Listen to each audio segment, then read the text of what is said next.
Hey, you know, we're going to talk about the hookups to run the Westamp DC servo drive.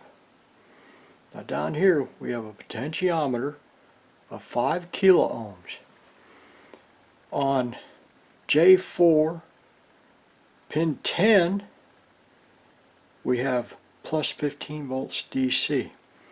That's the same plus 15 volts DC that powers up the logic, the control.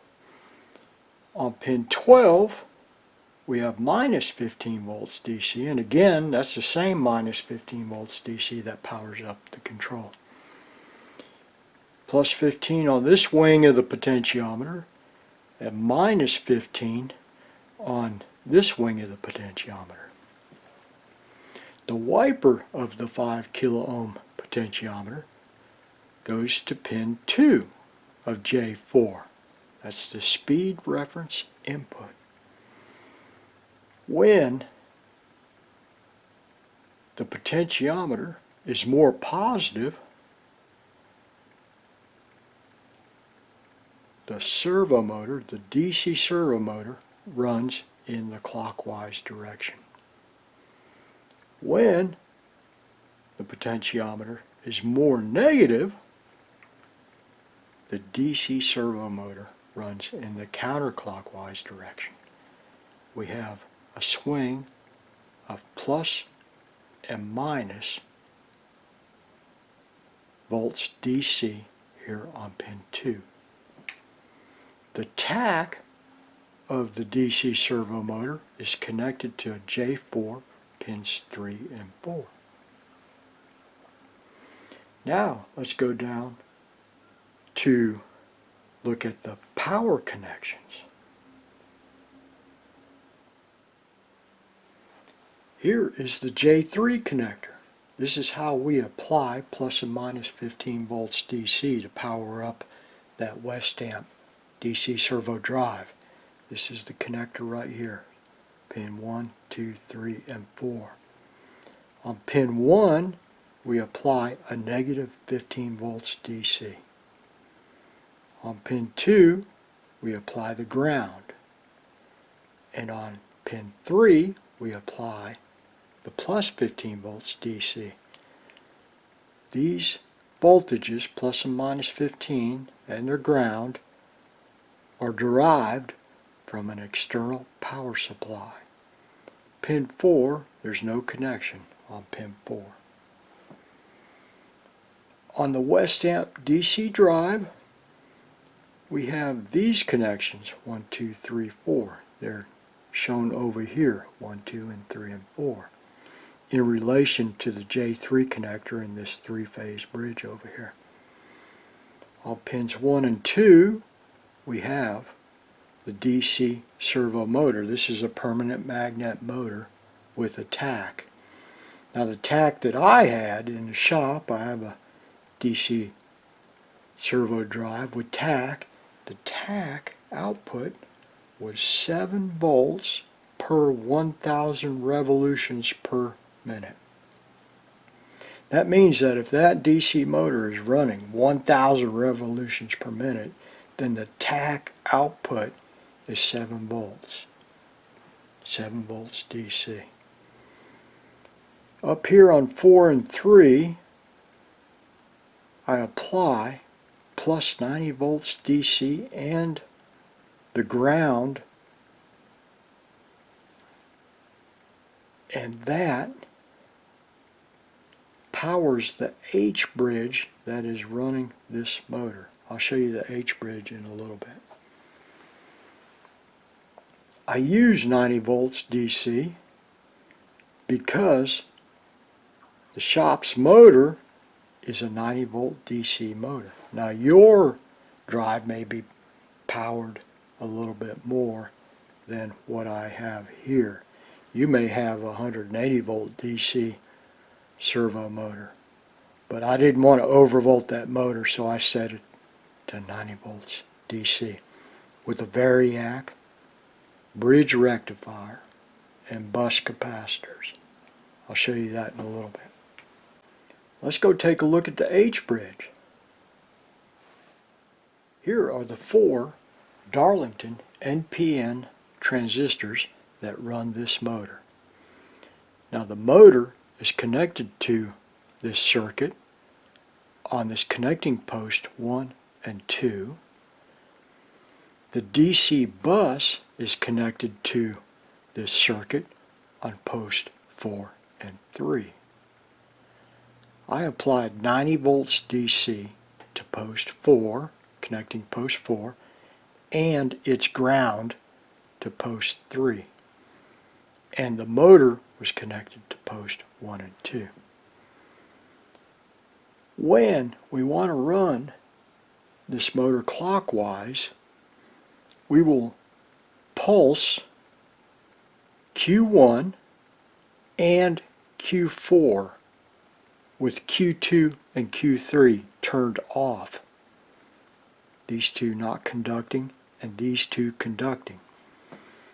Current flows from the 90 volts DC through this transistor, through the motor, through this transistor to bus ground, that 90 volt DC ground.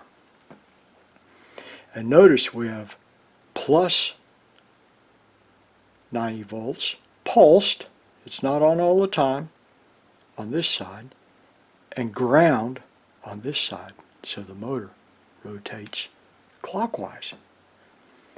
Now to go in the counterclockwise direction, we turn off Q2 and Q4 and we pulse, we turn on and off Q2 and Q3. And now current from the 90 volt DC supply flows through these 2 transistors back to 90 volt DC ground. And in that case, this side is plus and this side is ground. So current flows through here. What happens on some occasions, like in our case where we had to replace 2 transistors, this transistor will turn on, and at the same time this transistor will turn on, and we will have 90 volts DC, or in your case it might be 180 volts DC, flows through these 2 transistors to bus ground with very, very low resistance, and it fries these 2 transistors. Now the transistors, they're pulsed. They're not fully turned on all the time. As you saw in the video, we had square waves to drive into the base emitter circuit of these 2 transistors. If we were to turn this transistor on all the time, or this one all the time, so that current flowed through the motor in this fashion, causing counterclockwise rotation, if we did not pulse these transistors on and off, they would overheat and they would eventually fail. So by turning them on and off, we can extend their lifespan. In this circuit, you see 4 spike suppression diodes from collector to emitter, collector to emitter, collector to emitter, and collector to emitter. Those diodes are there to protect these 4 transistors from huge spikes when we stop and start this DC motor. You'll hear them called freewheeling diodes, spike suppression diodes, clamping diodes, many different names for these diodes right here, but their sole purpose is to protect those transistors from high voltage when we start and stop this motor. Now let's go and we'll look at connecting the power supplies of 90 volts DC and plus and minus 15 volts DC to the Westamp DC servo drive. To create the 90 volt DC to run that motor and the 90 volt DC ground, I use a variac plugged into the wall of 120 volts AC single phase. This is our line in. And when I rotate this variac, the AC on the output is increased. I use a bridge rectifier to convert that AC on the output of the variac to DC. And I have these two filter caps, 1000 microfarad 400 volt, two in series to filter that AC so that we have a good smooth 90 volts DC out here. Down here on these two posts, the 90 volts DC and ground are connected to posts 3 and 4. The motor is connected to posts 1 and 2. Now, this ground on the 90 volts DC is not connected to this ground down here. Let's call this ground 1 and we'll call this ground 2. They are not the same. Do not connect them together. On this connector right here, I have an external power supply of plus and minus 15 volts DC. On pin 1, we connect minus 15 volts DC. On pin 2, we connect ground. On pin 3, we connect plus 15 volts DC. Now you could probably run that drive on plus or minus 12, that would be fine, but I always use plus or minus 15. With the motor on the bench, we were not connected to the machine. And we had the ability to run away. If I connect the motor and the tack, and that motor runs away, the tack on J4, pins 3 and 4, if I connect the tack backwards or the armature backwards of this motor, this permanent magnet motor, and it runs away, that's not a problem on the bench.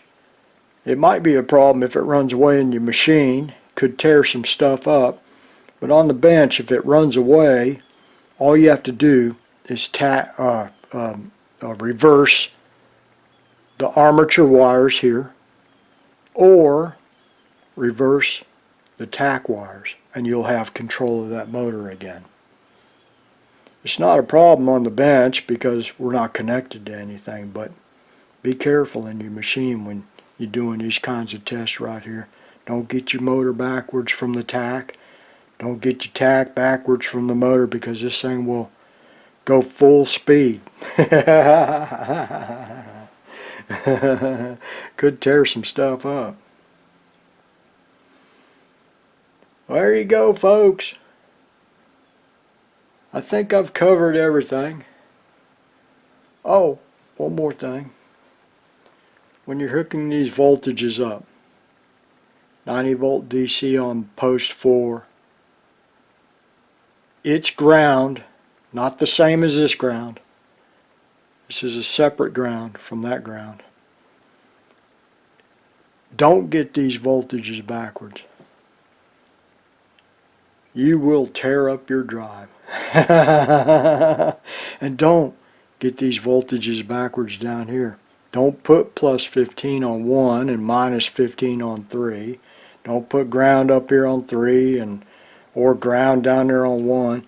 You will tear up your drive, and you will be working on things that you don't want to be working on, including replacing 4 Darlington NPN transistors or all of the ICs and diodes on that Westamp DC servo drive, so be very careful. Always double check that you have the correct connections to that drive before you fire it up. Don't want to be doing more work than you need.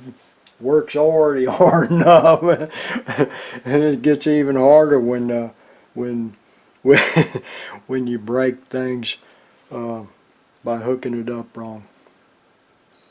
It's one of the problems with this line of work is when you're hooking up when you're hooking up stuff on the bench, you got to be extra cautious. You can't be hooking up stuff backwards. These circuits, they don't like that very well. Okay, enough of that. It's getting dark outside and I got to go cook. On top of that, I'm going to go out in the backyard and feed the birds. Folks, things is kind of odd nowadays.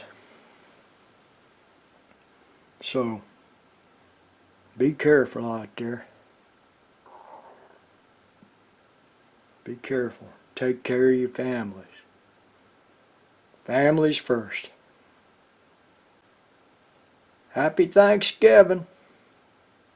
We'll see you next time.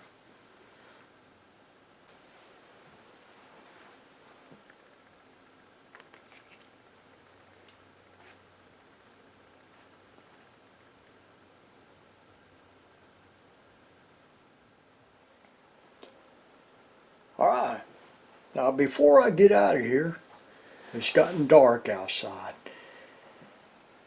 Whenever your Westamp DC servo drive fails, pull this motor, and I'm not joking. You have to pull that motor. I don't care how hard it is to get out of that machine. And check these brushes, check the commutator, check the motor. Because when this motor fails, it can wipe out that H bridge. This motor, they go bad, people. Yes, they absolutely go bad. They do go bad. No, it's never the motor, it's always the drive that fails. Well, let's repair that Westamp DC servo drive and we'll put it back on that bad motor and see how long it lasts.